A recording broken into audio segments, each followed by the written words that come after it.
Remove the split pin using a needle nose pliers.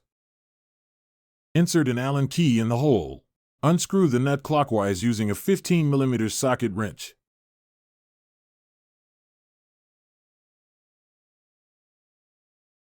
Remove the outer flange, blade, and inner flange.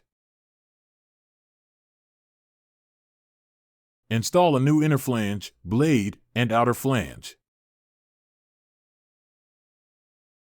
Tighten the nut counterclockwise.